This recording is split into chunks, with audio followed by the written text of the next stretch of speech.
Assalamualaikum warahmatullahi wabarakatuh. Kami dari kelompok 6 akan menjelaskan materi tentang manajemen, proses, konsep, dan penerapannya. Sebelumnya, izinkan kami memperkenalkan diri terlebih dahulu. Saya Aulia Radhika. Saya Muhammad Fadila. Saya Aulia Radhika. Saya Sarjana Putri. Oke, kalau begitu langsung saja ke materi yang pertama. Oke, saya akan menjelaskan tentang pengertian manajemen strategi. Jadi, manajemen strategi adalah proses penting dalam mengarahkan organisasi menuju tujuan jangka panjang. Berfungsi sebagai panduan pengambilan keputusan dan alat mempertahankan keunggulan yang kompetitif.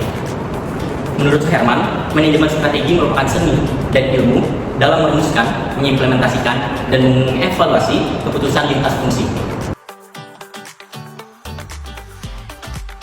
Oke, selanjutnya ada proses manajemen strategi. Yang pertama itu ada perumusan strategi. Perumusan strategi melibatkan identifikasi misi organisasi serta analisis terhadap lingkungan eksternal yang mencakup peluang dan ancaman serta lingkungan internal yang terdiri dari kekuatan dan kelemahan. Dasuki 2021 menekankan bahwa strategi yang efektif sebaiknya menerapkan pendekatan resource based view atau RBV yang fokus pada pemanfaatan sumber daya dan kapabilitas unik yang dimiliki oleh organisasi sebagai sumber utama untuk meraih keunggulan bersaing. Selanjutnya yang kedua ada implementasi strategi. Jadi implementasi strategi mencakup pengalokasian sumber daya, pengembangan struktur organisasi, dan pelaksanaan program-program strategis. Dalam konteks lembaga pendidikan Islam, mengidentifikasi tantangan-tantangan yang berkaitan dengan kepemimpinan, budaya organisasi, dan keterbatasan sumber daya. Agar implementasi dapat berlangsung dengan efektif, dibutuhkan kepemimpinan yang visioner serta kemampuan manajerial yang solid. Selanjutnya yang ketiga ada evaluasi strategi. Jadi evaluasi strategi itu adalah proses menilai keberhasilan strategi dalam mencapai tujuan, meliputi pengukuran kinerja, pemantauan perubahan lingkungan, dan tindakan yang korektif. Menekankan pentingnya evaluasi tepat waktu agar organisasi tetap pada jalur yang benar dan adaptif terhadap perubahan. Selanjutnya yaitu ada manfaat manajemen strategi. Yang pertama itu ada meningkatkan efektivitas pengambilan keputusan, memperkuat posisi kompetitif, dan mendorong efisiensi operasional. Mungkin manfaat ini bisa dijelaskan lebih rinci oleh materi yang kedua. Baik, saya akan melanjutkan materi manfaat manajemen strategi. Manajemen strategi memiliki berbagai manfaat yang signifikan bagi organisasi. Pertama, manajemen strategi membantu meningkatkan efektivitas pengambilan keputusan. Dengan adanya analisis yang mendalam terhadap kondisi internal dan eksternal, organisasi dapat membuat keputusan yang lebih rasional dan berdasarkan data. Kedua, strategi yang baik dapat memperkuat posisi kompetitif organisasi dalam pandangan Dasuki tahun 2021. Strategi yang berbasis pada kekuatan internal memungkinkan organisasi untuk menciptakan keunggulan yang sulit oleh bersaing. Ketiga, manajemen strategi juga mendorong efisiensi operasional dengan menyelaraskan sumber daya dan aktivitas organisasi terhadap tujuan jangka panjang. Salah satu pendekatan populer dalam kajian manajemen strategi adalah Resource-Based View atau RBV.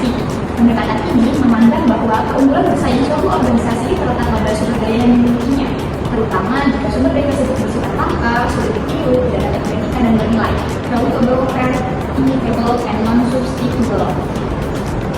Selanjutnya masih dari materi sebelumnya, yaitu Dasuki pada tahun 2021 menekankan bahwa organisasi perlu mengidentifikasikan dan mengelola sumber daya strategis seperti pengetahuan, kapabilitas teknologi, regulasi, dan budaya organisasi sebagai kunci untuk mempertahankan keunggulan kompetitif jangka panjang.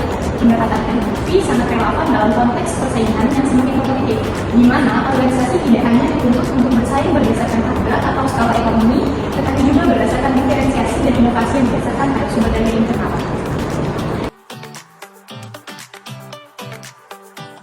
Dan selanjutnya ada relevansi dalam era modern. Manajemen strategi berperan penting dalam memastikan keberlangsungan dan perkembangan organisasi di tengah lingkungan bisnis yang dinamis, kompleks, dan kompetitif. Pada itu Dasuki tahun 2023. Di era globalisasi dan digitalisasi, organisasi dituntut untuk beradaptasi dengan perubahan eksternal seperti teknologi, preferensi konsumen, serta tantangan geopolitik dan ekonomi makro. Oleh karena itu, strategi bukan hanya rencana, melainkan mereka jalan yang mengantar keputusan dan tindakan organisasi. Strategi sebagai alat modern, strategi berfungsi sebagai alat strategis utama untuk menghadapi ketidakpastian, memanfaatkan peluang yang tersedia, serta meminimalisir risiko yang mungkin muncul dari ancaman lingkungan eksternal. Menyatakan bahwa organisasi yang mengimplementasikan manajemen strategi secara sistematis umumnya memiliki kejelasan arah, struktur organisasi yang lebih fleksibel, serta budaya kerja yang mendukung kolaborasi dan inovasi. Selanjutnya, proses ini biasanya dimulai dengan penetapan visi dan misi organisasi secara realistis, diikuti oleh analisis SWOT, strengths, weakness, opportunities, dan threats, untuk memahami posisi organisasi baik dari sisi internal maupun eksternal. Hasil dari analisis ini kemudian dijadikan dasar dalam penyusunan rencana strategis jangka menengah hingga panjang yang terukur dan adaptif.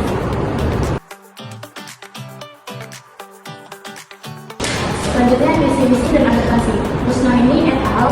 Pada tahun 2022 menyatakan bahwa penerapan manajemen strategi yang efektif tidak hanya memberikan kejelasan arah bagi organisasi, tetapi juga secara langsung meningkatkan efisiensi dalam pengelolaan sumber daya. Selanjutnya, saya akan melanjutkan materi sebelumnya, yaitu efisiensi dan adaptasi. Jadi itu aja. Hal ini mencakup aspek sumber daya manusia, keuangan, teknologi, hingga proses operasional. Misalnya, organisasi yang mampu melaraskan antara strategi bisnis dengan pengembangan kompetensi SDM akan memiliki keunggulan dalam menghadapi tantangan disrupsi teknologi serta perubahan relasi pasar yang cepat. Hal ini karena karyawan dapat bergerak selaras dengan tujuan jangka panjang perusahaan dan lebih siap beradaptasi terhadap perubahan.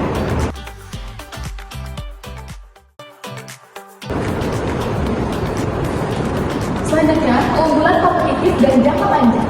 Strategi yang dijalankan secara konsisten menjadi fondasi keunggulan kompetitif yang dapat bersumber dari produk, sistem kerja efisien, layanan pelanggan, jaringan distribusi atau budaya inovasi. Elemen-elemen ini merupakan komitmen jangka panjang melalui manajemen strategi yang terencana dan terintegrasi. Strategi bukan hanya perencanaan awal, tetapi juga kemampuan eksekusi dan pengelolaan perubahan berkelanjutan.